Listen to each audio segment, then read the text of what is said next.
الرحمن الرحيم الحمد لله الذي لا يبلغ مدحته القائلون ولا يحصي نعماه العادون ولا يؤدي حقه المجتهدون الذي لا يدركه بعد الهمم ولا يناله غوث الفتن الذي ليس لصفته حد محدود ولا نعت موجود ولا أجل ممدود ولا وقت معدود فطر الخلائق بقدرته ونشر الرياح برحمته وودد بالصخور ميدان أرضه ثم الصلاة والسلام على أشرف الأولين والآخرين خاتم النبيين الذي دنا فتدلى فكان قاب قوسين وأدنى حبيبنا وحبيب إله رب العالمين أبي القاسم محمد اللهم صل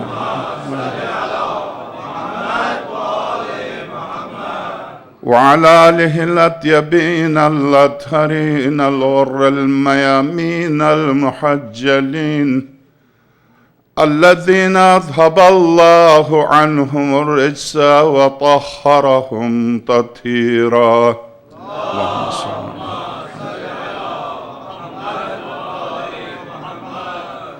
واللعنة الدائمة على أعدائهم أجمعين من أول يوم ظلمهم إلى لقاء يوم الدين وبعد فقد قال الحكيم في محكم كتابه العظيم ومبرم خطابه الكريم قوله الحق وهو أصدق القائلين بسم الله الرحمن الرحيم واعتصموا بحبل الله جميعا ولا تفرقوا صدق الله العلي العظيم صلوات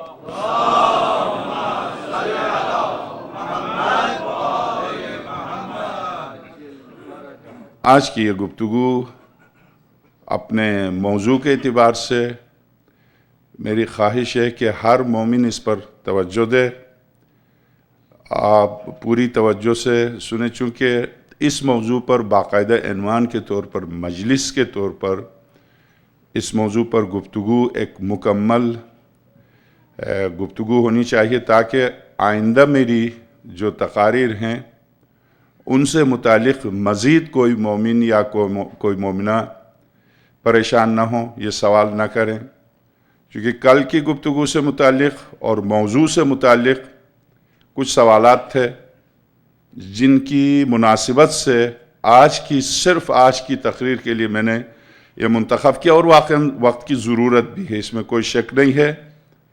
وہ ہے اتحاد بین المسلمین۔ میں آپ کی خدمت میں عرض کروں کہ واقعاً قرآن کریم کی اس آیت کے علاوہ بھی 3-4 آیات ایسی ہیں جو مسلمانوں سے قرآن کا تقاضا یہ ہے کہ آپس میں متحد رہو، آپس میں اتحاد سے رہو، اس لیے کہ اس میں طاقت ہے، برکت ہے، اور اسی میں تمہاری عظمت ہے، اس میں کوئی شک نہیں ہے۔ اور خاص طور سے جب ایام عزا شروع ہوتے ہیں تو خود کچھ مومنین بھی مخلص ہیں خلوص سے، ان کے خلوص پر ہمیں شک نہیں کرنا چاہیے۔ اسلام اور مسلمانوں کے اخلاص میں وہ یہ کہتے ہیں کہ ایسی گفتگو نہیں ہونی چاہیے جس سے اختلافات میں اضافہ ہو، اور واقع نہیں ہونی چاہیے ایسی گفتگو جس میں اختلافات میں اضافہ ہو۔ گفتگو واقعاً ایسی ہونی چاہیے جس سے مسلمان ایک دوسرے سے قریب ہوں، مگر سوال یہ ہے جب تک ایک دوسرے سے تبادلے خیالات نہیں کریں گے، ایک دوسرے کو پہچانیں گے نہیں، کیسے قریب ہوں گے؟ سوال یہ ہے اتفاق کس نقطے پر؟ دوسرا سوال اتحاد کس بات پر؟ تیسرا سوال اتحاد و اتفاق کے بنیادی اور اساسی اصول کیا ہونے چاہیے؟ چوتھا سوال کیا اتفاق کے معنی کہ ایک فرقہ اپنے عقیدے اور عمل کو چھوڑ کر دوسرے میں شامل ہو جائے؟ کیا یہ ہے اتفاق سے مراد کیا علمی گفتگو دلائل قرآنی اور تاریخی اور مستند ترین احادیث کے ذریعے علمی گفتگو اس بنا پر نہ کی جائے چونکہ اتحاد پارا پارا ہو جائے گا، چونکہ اختلاف ہوگا، اور واقعاً وقت ہمیں پکار کے کہتا ہے مسلمانوں متحد ہو جاؤ، تو جو وقت مسلسل پکار کے کہہ رہا مسلمان سے مسلمان متحد ہو جا، تو کیا یہ پکار، یہ صدا، یہ وقت کی ضرورت صرف مکتب اہل البیت کے لیے ہے، دوسروں کے لیے نہیں ہے؟ کوئی مکتب دکھا دیجئے، کوئی ملک اہل سنت کا دکھا دیجئے جو التقریب بین المذاہب کے عنوان سے باقاعدہ حکومت کے لیول پر کمیٹی بنی ہو، جو سال میں 3 دفعہ دنیا کے ہر مذہبی ٹاپ کے عالم کو بلا کے کانفرنس کرتی ہو سوائے جمہوری اسلامی کے؟ کوئی ملک دکھا دیجئے، اپنے ملک پاکستان کو لیجئے، کوئی تنظیم دکھا دیجئے اہل سنت کی کہ جلسہ رکھ کے، خاتم الانبیاء مشترک ہیں، جلسہ رکھ کے کسی جلسے میں کسی شیعہ عالم کو بلایا ہو۔ میں ہر شیعہ جلسہ بتاؤں گا، سرور کائنات اور امیر المومنین کے عنوان پر سنی علماء کو ہم بلاتے ہیں، آؤ بولو ہمارے اسٹیج سے، مگر وہ کیوں ڈرتے ہیں ہمیں بلانے سے؟ ہم نہیں ڈرتے، اپنے مجمع میں بلاتے ہیں، ان کو موقع دیتے ہیں، آؤ بولو اسٹیج سے، ہمیں کیوں نہیں بلاتے؟ کیوں نہیں بلاتے؟ اسی سے کیوں نہیں سمجھتا مسلمان؟ اسی بات سے حق اور باطل کو کیوں نہیں سمجھتا؟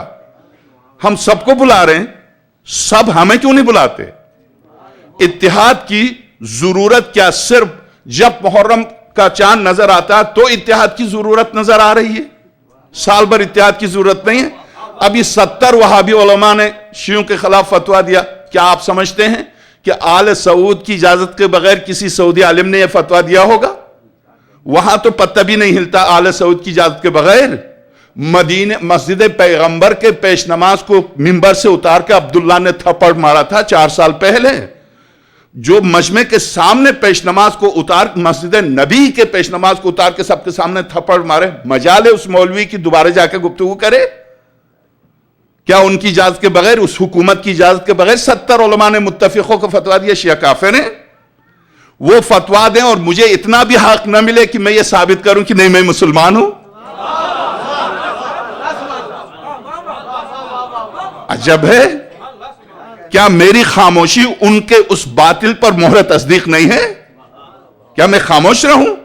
کیوں خاموش رہوں؟ کیوں نہیں خاموش رہا میں؟ کیوں زبان کٹوا دی؟ کیوں نہیں خاموش رہا حجر ابن عدی، علی کا براہ راست شاگرد، آپ سے مجھ سے زیادہ اسلام کو جانتا تھا؟ کیوں نہیں خاموش رہا؟ کیوں ایک ایک انگلی کو اس طرح سے کٹوایا؟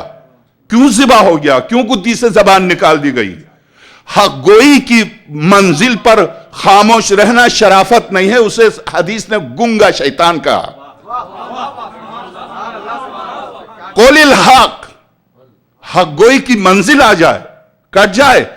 نماز ٹھیک ہے، ہاتھ باندھ کے نماز پڑھ لیجئے مقام ضرورت میں، دامنِ ولایت میں نہیں ہے گنجائش۔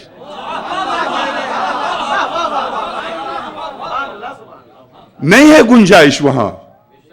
مولا کائنات نے فرمایا جب ولایت پر بات آ جائے، خطبہ ولایت پر بات آ جائے، گردن سامنے کر دو، نہیں جھک سکتے وہاں۔ کیوں کٹے میثم؟ کیوں کٹے حجر ابن عدی؟ کیوں کٹے یہ سب 30 افراد جن کی انگلیوں سے کاٹا معاویہ نے؟ کیوں گدھے کی کھال میں ڈال کے زندہ جلائے گئے محمد ابن ابوبکر؟ خاموش رہتے، معاویہ کو قبول کرتے؟ دیکھیے اتحاد، اس پر طول تاریخ میں چیختے رہے ہیں، کام کرتے رہے ہیں۔ چونکہ میری آئندہ کی گفتگو، میں خاص طور سے خلافت و ملوکیت کے عنوان پر گفتگو کر رہا ہوں، اور آج کی میری گفتگو میری آئندہ ساری ٹورنٹو میں جتنی مجالس میں جب تک خدا زندہ رکھے اس وقت تک جو بھی میں مکتب اہل البیت کی خدمت کروں گا ان سب کا خلاصہ ہوگی آج کی گفتگو۔ کوئی آج کی گفتگو اگر اس نے نہیں سنی تو گفتگو کو خریدے، لے لے، سن لے، اور پھر آ کے مجھ سے اتحاد کی بات کرے۔ اس گفتگو کو سننے کے بعد پھر آئے مجھ سے اتحاد کی بات کرے۔ میں حاضر ہوں،